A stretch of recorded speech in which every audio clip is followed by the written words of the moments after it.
Hi guys, it's the Macintosh Guide and I'm back again with a brand new video. Now this week we're going to be looking at my gaming PC. I know, shock horror, the Macintosh Guide has a gaming PC. And what we're going to be looking at is the specs of the machine. I'll show you guys the build I did of the machine. And then I will also tell you how much I paid for the machine. And what upgrades have actually happened in its lifespan, and then we'll have a look at a couple of the games that I play on the machine and what it could really handle. Now, I'm not going to be showing you an in-depth look at every single game. I barely play games on this machine. I actually use it more for coding and work-related stuff. But let's just do some benchmarks as well, just for the sake of it. So guys, sit back, relax, and enjoy this one. So guys, let's have a look at some of the internal specs of the machine. So I've got an RTX 3080 GPU installed. I've got a Ryzen 7 5700X CPU. It's an 8-core processor. It's an absolute tank for my gaming needs. I also have two 16GB Fury Beast sticks installed in the machine as well to give it a total of 32GB. And the power supply is a 750M by Corsair, which I needed to upgrade when I got my 3080. Initially, I had a 3060 installed on the machine. And the motherboard that's being utilized, guys, is the Asus B550F. It does all my needs. It's a wonderful, beastly spec machine that fits my requirements. Now, I purchased this machine for PC gaming, and what happened is I did less PC gaming with it and I did more coding work with it. But let's boot the machine up. It has Windows 11 freshly installed, so let's boot it up and let's do a couple of benchmarks. So guys, here's just a quick video of the machine turning on. As you can see, I've got some lovely color lighting going on here for the machine. But yeah, now let's just switch over to the camera view of the booting of the machine. So I'm just running a Geekbench test on the machine, and this will give us the CPU benchmark from Geekbench. I was originally planning on doing a Cinebench one, however Cinebench takes too long and I don't think it proves anything in a real-time basis, especially if you're here to do gaming. The best way for you to find out is by reading at least what the minimum specs are. Not saying that you should always buy a CPU that's always recommended, however most CPUs which are 6-core are always good for gaming, especially if they were purchased in the last 5 years, in my opinion. You don't need the latest CPU out there. Your CPU should probably be running you just fine. So let's just wait until the CPU benchmark finishes. So before I reveal the results, I just wanted to show you guys it's running Windows 11 Pro, 32 gigs of RAM, B550F gaming motherboard, Ryzen 7 5700X, and with an 8-core processor. I'm not sure why my camera is doing that.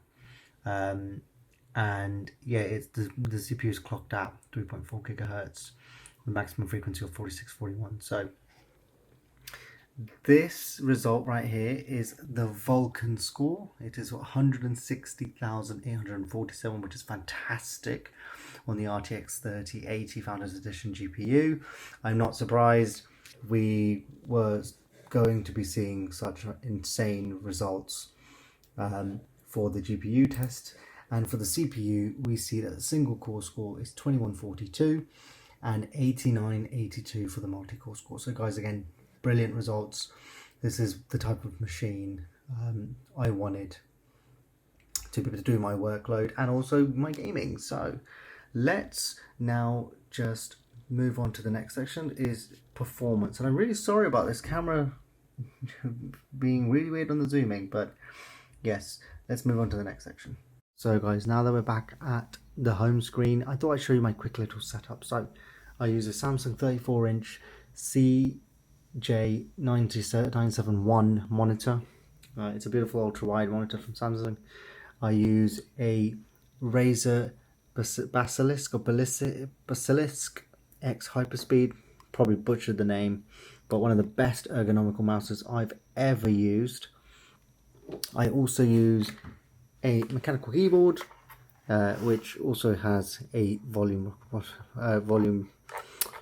dial as well, which is great. It is a Cool Master one, and again, really love it. Excellent to use, and it gives you a dongle to utilize as well. And also, it's got RGB keyboard. And I also use a TechNet webcam. In all honesty, I barely actually utilize it. Because I tend to use my MacBook Pro for my work. I tend to just use the MacBook Pro webcam, but just in case I need to have a more clearer view, or I'm working from my monitor, then I will use the webcam.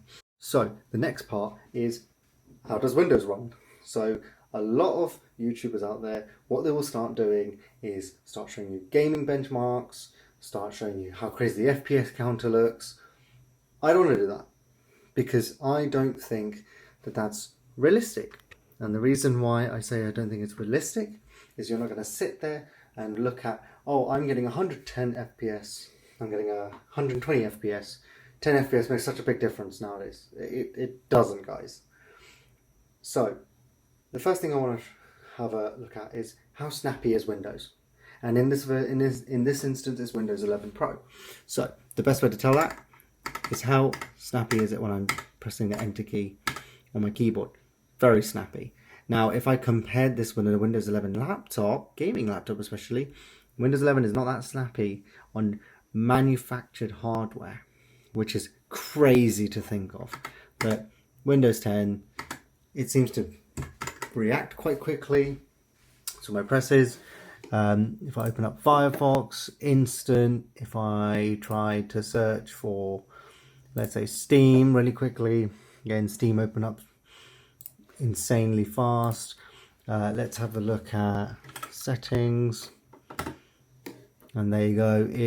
Everything just works instantaneously. So in my opinion, it runs absolutely smooth for the hardware. So let's now look into booting up some games. So guys, the first game we're going to be looking at is going to be Grand Theft Auto, the complete edition.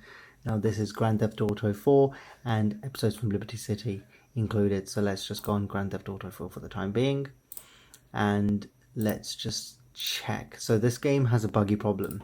It will not detect the correct hardware at all sometimes, and then it will also run like absolute rubbish.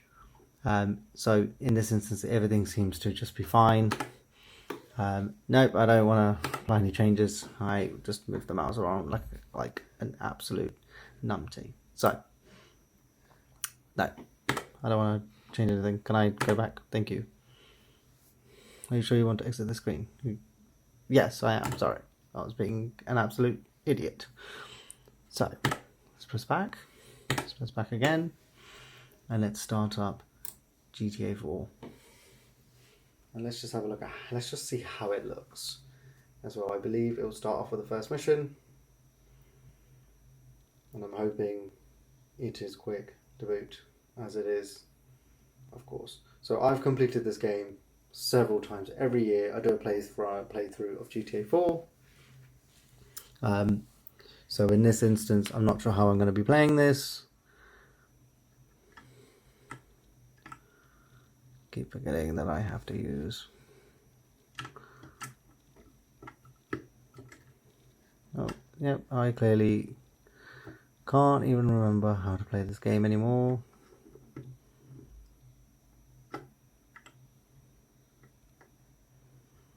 There you go. So I've kept audio off.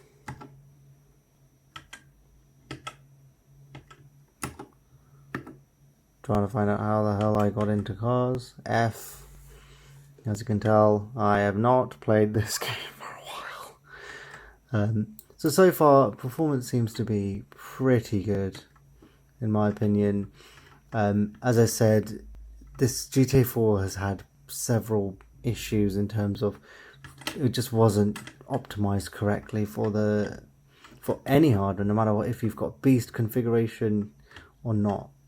So in my opinion, it's working great.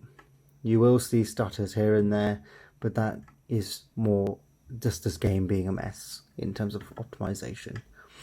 So yeah, that's GTA 4. And guys, I love this game. This is my favorite GTA ever. This was my first GTA when I got PlayStation 3. It was part of the bundle, and I fell in love with the game from day one. And yeah, then I've played every other Rockstar game compared to it, but I still love this game more than anything. So let's move on to the next game. So the next game we're going to be looking at is Hogwarts Legacy. Now, this I have decided to plug in my Xbox Series X 20th Anniversary Edition controller. Yes, guys, it looks really beautiful. So it will be much easier for me to actually just stand and be able to play, whereas before I had to worry around. But guys, look at that. Very fluid in terms of playing. I remember when this game first came out on PC, it wasn't very well optimized, but in this instance it runs really well. So let's just go through the options. What performance mode am I running this on? So settings, and then it is, I believe it's in here. If I am wrong, then I might be possibly wrong. 60 FPS.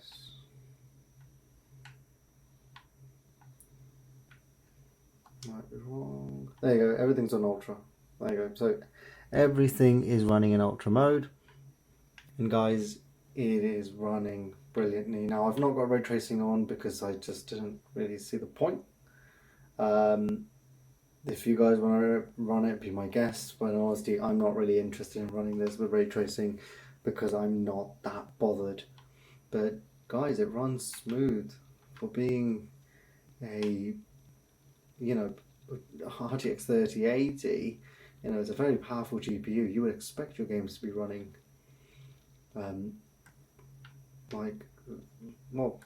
greatly, and that's exactly what we're getting here.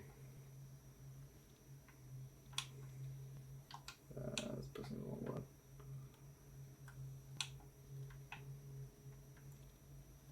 But yeah, this is Hogwarts Legacy. Let's see if we can go outside. Look at that. No stutters anyway, guys. Game looks incredible in ultra. Look at that. Beautiful. Beautiful. Guys, the next game is my all-time favorite. We're going to be looking at Arthur Morgan's Red Dead Redemption 2. Now, I absolutely love this game. It is my favorite Rockstar game ever created, and I have always loved the Red Dead Redemption games. Red Dead Redemption 1 is my all-time favorite game ever, and Red Dead Redemption 2 is again my favorite game of all time. Just look at Arthur Morgan. He looks like an absolute gem. It's just incredible what Rockstar have been able to do with this game, and it's really great to see the level of accomplishment that they've been able to achieve. And it's just, you guys might not be able to see this in the video, but it just looks incredible. You can see all the snow running off from Arthur. You can see every single little detail, even from the trail. Let's just quickly have a look at the settings I was running this at. Display. I don't think it's under display. I think I chose the wrong option. My bad. Sorry, guys. It is graphics. Sorry. My bad.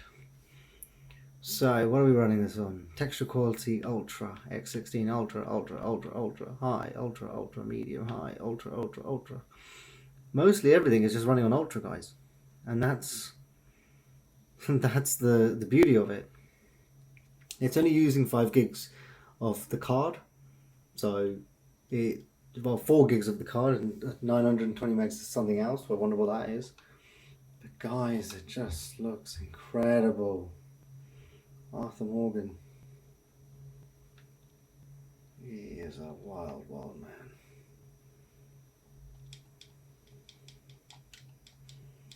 It's just like how all the water glistens through. Yeah, boy. Look at him. Arthur and his little horsey. Guys, if you've not played this game, you need to, because Red Dead Redemption 2 is an all-time beautiful game. And I give it a 10 out of 10, hands down. I can't wait until Grand Theft Auto 6 comes out, because that's going to be also another gem that Rockstar is going to make. But if you don't know Arthur Morgan's story, you need to hop on and play this game. So now we're looking at Grand Theft Auto San Andreas, but this is the definitive edition. And guys, it looks great. It runs great. It's the thing is, this game had a lot of performance issues and it had a lot of visual bugs, and that's because Rockstar didn't develop this game themselves. They got a third party to do it. But in all honesty, I like the way it looks. I think it doesn't look that bad. Besides the wonky characters and some of if I hit into a post, it just evaporates for some reason. You know, there are some bugs which I think, you know, I wish Rockstar would come in and fix. But honestly, I like these versions of the games. I know some portions can be bugged, and I think even on the PlayStation and Xbox version of the games, you sometimes can't achieve the achievements or trophies. So yeah, just bear that in mind. Is it better to play the originals? Most likely, but if you like a visual upgrade in your games, then, you know, go for it. I own this game on my PC, my Series X, my PlayStation 5, and I also own it on my Nintendo Switch as well. So I like to keep, if it's a game or genre that I like a lot, then I tend to try and keep multiple copies of it on multiple platforms so I can get the best experience and replay value on all my systems. So that's Grand Theft Auto San Andreas Definitive Edition. I've got GTA 3 and Vice City as well, but I feel like that San Andreas is probably the best one to show. But yeah, one of the things I really did wish that Rockstar would have done is given it GTA 4 type of ragdoll effects. I think like that would have made the game even better. But it's not the end of the world. I guess they wanted to try and keep it as similar as possible, but just some visual upgrades and lighting upgrades.